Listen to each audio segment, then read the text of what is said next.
remarks for the future. Absolutely. So requesting you to stay on with us as we're tracking more updates this time regarding the war in Europe. Ukrainian President Volodymyr Zelensky has urged upon the urgent need for stronger air defenses, boosting equipment reserves and ensuring faster, more precise operations across the affected regions in Ukraine. Now, these comments have come after intensified Russian strikes on energy infrastructure. Zelensky has added that repair crews are working round the clock to restore power, water and heating across Poltava, Kharkiv and Sumy, where tens of thousands remain affected. Meanwhile, on the ground, we do know that Moscow's forces have captured Rybin in southeastern Zaporizhia, while fighting continues near Pokrovsk in eastern Ukraine. Meanwhile, on the other hand, Ukrainian counterstrikes have hit Belgorod and Voronezh, leaving thousands without electricity. Listen in to what President Zelensky has had to say. Цими днями в більшості областей фактично цілодобово працюють ремонтні бригади. Енергетики працюють, комунальні служби, всі задіяні. Триває відновлення. І хоч складна ситуація, все ж тисячі людей задіяні, щоб стабілізувати систему та відновити після пошкоджень. Росіяни збільшили удари.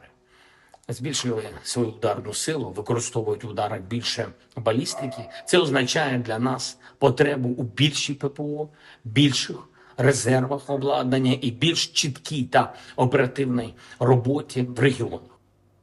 Still with us on the broadcast is Professor Veselin Popovsky. We've of course heard what President Zelensky has had to say. He's appealed for stronger air defenses, boosting equipment reserves as well, and more precise operations. Up until now, what we've seen the Russians do is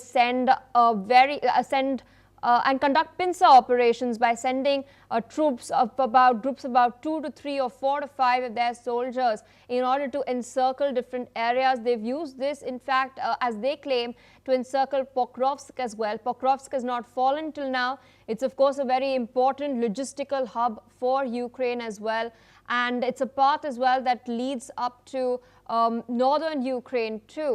It's still being defended by Ukrainians. In your assessment, what really needs to be done to secure the front lines at this time?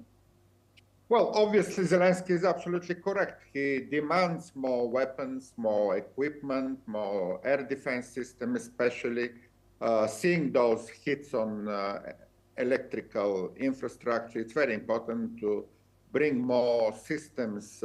Patriots would be great if the United States supply more, cells or supply for free, doesn't matter. But Ukrainians need Patriot system to defend its cities, to defend its civilians, its energy infrastructure and everything else.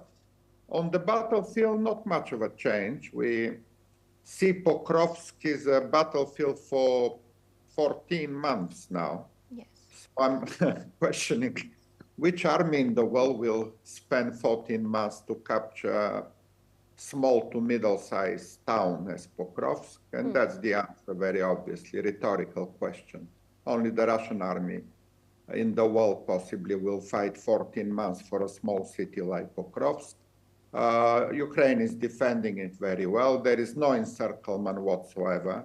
In fact, Zelensky was there very recently, and in the absolute contrast, Putin wanted to invite journalists to verify that Pokrovsk is captured. And that is absolutely ridiculous, theater, because no journalists logistically go even there. And what will they do? They will ask the citizen of Pokrovsk, are you encircled or not? That's one of the fantasies in Kremlin. But generally, not much on the battlefield. Ukraine is defending itself, but it needs more weapons, obviously, more air defense especially. Indeed, we've also seen another very interesting attack take place inside Russia. The Ukrainian drones, in fact, just 2 days back, had struck an electricity substation in the Vologda region, which is 1,900 kilometers inside Russia. This has marked one of the deepest strikes by Ukraine into Russian territory. the fact that these drones were not detected for 1,900 kilometers, what does this say about the Russian air defenses, which we know are spread out at this moment, and also about Ukraine's strategy? Well, it's also a rhetorical question. It says what Russian army and what Russian air defense is. It's obviously obsolete, inefficient, not to say useless. But yes, there will be more hits and deeper into Russian territory as we go. Ukrainians are getting stronger where Russian army is collapsing, Russian economy is collapsing, Russian state is collapsing. Yes, we will see a lot of those over the next weeks and months, and not only to that, maybe even deeper into the Russian territory.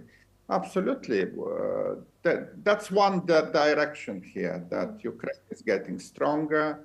The tactic is to destroy military objects, yes. Primarily military. We don't see Russian civilians dying, we see Ukrainian civilians dying, and that says all about who is the monster and who is the victim here. All right, with that, I'd like to thank you, Professor Vasilin Popovsky, for taking out time and, of course, sharing your analysis